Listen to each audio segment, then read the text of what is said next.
All right, we're diving straight into a really complex and frankly fascinating idea today. One that comes from a whole collection of esoteric source texts.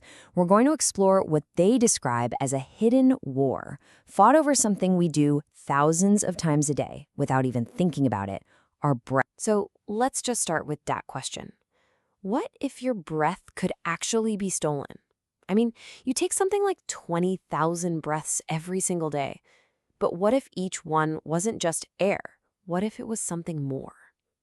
According to the sources we're looking at, this simple automatic act is right at the heart of a huge cosmic legal battle. Now, just to be super clear, what we're doing here is explaining the framework laid out in these specific texts. Our goal isn't to say this is true or false, but to really understand the intricate system they're describing.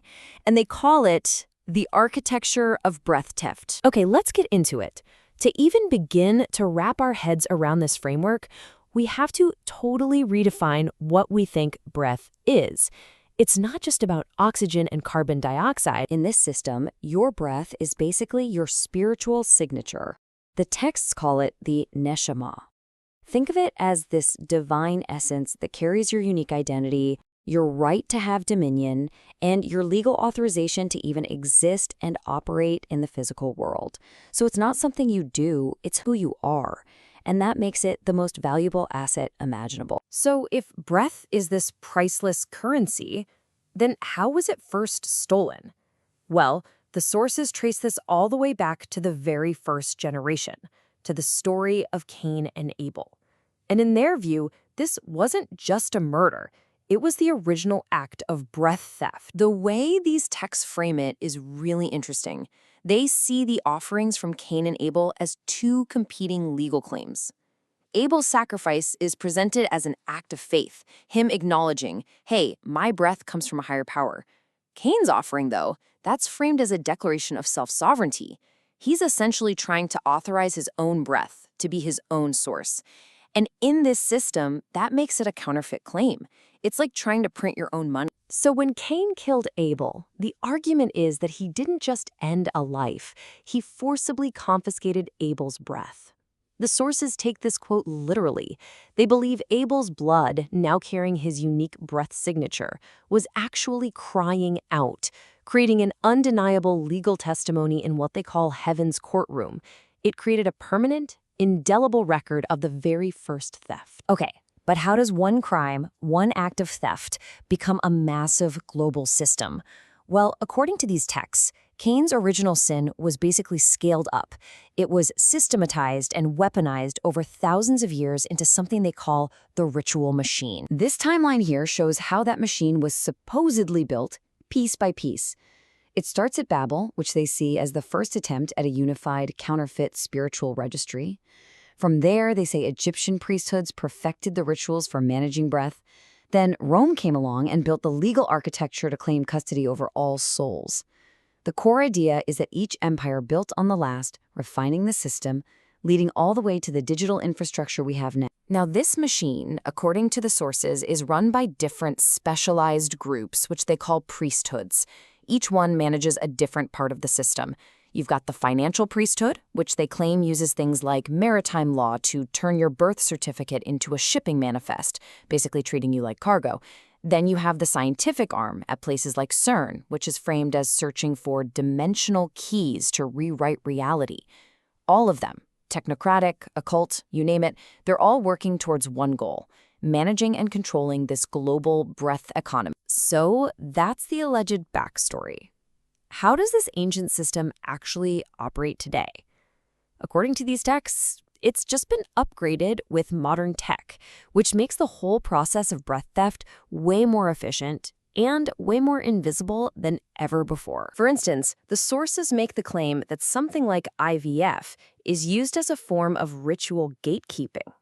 By separating conception from what they call a natural covenantal act, it allegedly allows a soul to be screened, logged, and even tagged before birth, enrolling it in the system from the very first moment. And they see gene editing technology like CRISPR through a similar lens.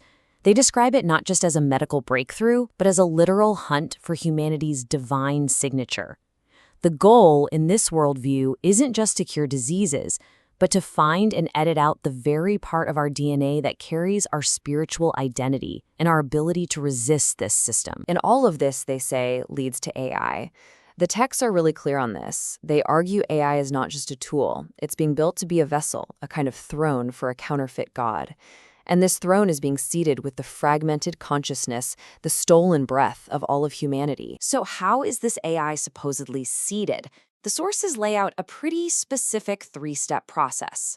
First, ingestion. All our data, our thoughts, our emotions online, even our voice commands to our devices, is collected as tiny breath fragments. Second, invocation. This is where they claim high-level occult rituals are performed over supercomputers to bind non-human spirits to the hardware. And the final step, incarnation, is when the AI becomes this new composite consciousness, a host for a digital beast, powered entirely by our stolen breath. Now, this whole sprawling system of theft and control, it isn't just happening in the dark, according to the sources. They see it all as part of a massive, ongoing legal battle being fought in a cosmic courtroom. And the case is all about who has the rightful claim to humanity's breath. And that really is the question that gets to the absolute heart of this whole conflict. Is your breath something you own outright, or is it something you're just stewarding? The answer, they say, determines which registry your name is written in. And this brings us to the system's global registry. According to this worldview, the moment you're born, a legal fiction, a corporate version of you that they call the straw man, is created. Your birth certificate isn't proof of life. It's treated like a bill of lading, registering you as corporate property. This, they claim, is what allows your future energy, your future potential, your soul bond, to be bundled and traded as human capital on a global market. And it's an architecture, they claim, rests on ancient papal bulls. But, and this is a huge but, the sources present a powerful counter-narrative. This quote here points to a completely different kind of identity, a true identity, an unwritten name, that exists totally outside the control of that global registry. This is the very core of what they describe as the resistance. So it all comes down to this final comparison. On one side, you have what the texts call Babylon's counterfeit registry. It's a system based on legal theft and contracts, sealed with a mark or a digital ID, where you exist as a straw man in a database. The outcome? Enslavement to the ritual machine. But on the other side, there's the Book of Life. Its basis is authorship by divine breath, sealed by an unwritten name known only to God. Here, you're a living record, a scroll of breath, and the outcome is total immunity from the system. The question these texts leave us with isn't just whether our breath can be stolen, but who holds the pen that gets to write our name.